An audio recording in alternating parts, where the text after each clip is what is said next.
Please welcome Donna Crossland. Thank you, Jamie. Thank you, everyone, for coming out to this event. It means a lot to our forests, and it's a wonderful day when we're trying to make a difference in the Acadian forest.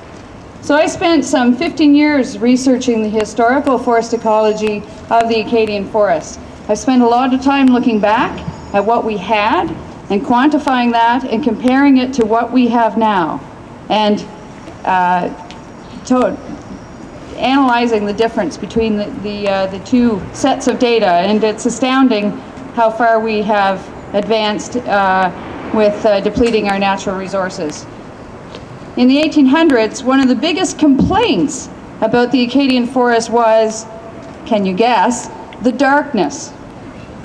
The darkness, that's right. James Alexander in 1849 spent weeks surveying a road through the Acadian forest, and upon finally reaching a major river system, he expressed that the site was a very cheering one after toiling so long in the shade.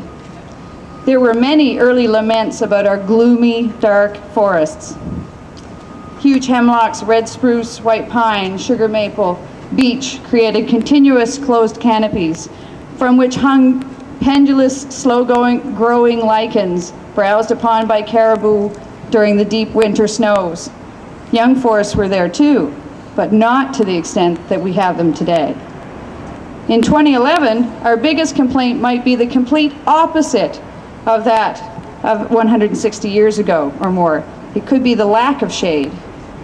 As we are rapidly depleting our forests, gone are the big trees.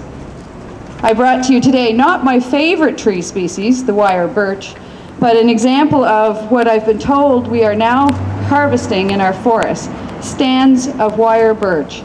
It's the last grab, folks. This is being harvested for biomass as we speak, and as well as alder and other small early successional forest species.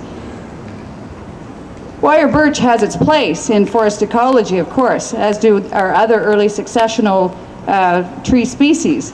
It's a shelter wood. It restores the nutrients to the soil.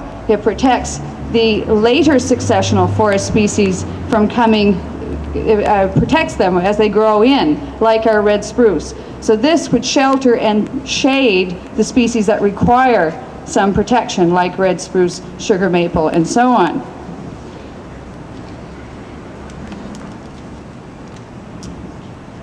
So harvesting wire birch, is this the road that we want to go down? I ask you, is this the road we want to go down? I thought not. Industry has done well at converting mixed stands and hardwood forests to conifer crops. Actually, the wire birch would be sprayed out, but now it's got a use in biomass industry, but normally it would have been sprayed out with herbicide in clear cuts. The Acadian forest is classified as endangered by the World Wildlife Fund. Endangered. We forget that. We have reduced species diversity, reduced structural diversity. The big trees are gone.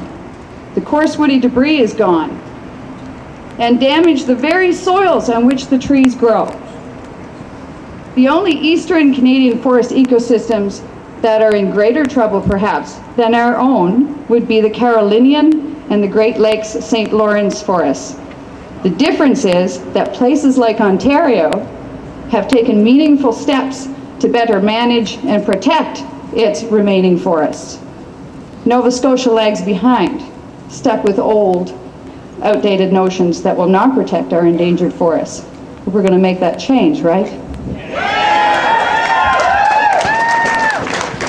As co-author of the Bancroft-Crossland report, I firmly believe, based on the available science and research, that should our key recommendations be implemented, we can save our forests, as well as increase forest-related jobs, green jobs.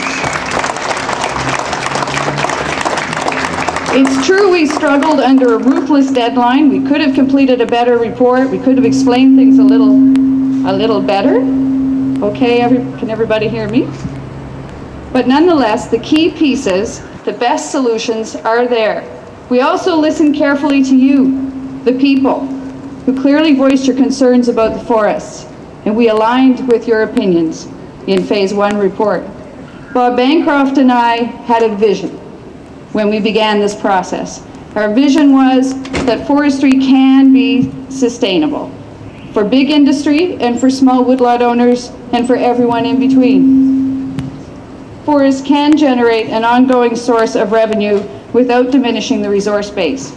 Wildlife habitat, biodiversity, homes for the American marten, the fisher, the moose, rare lichens and mosses, healthy streams for trout, a diminishing forest songbird population that grows quieter every year.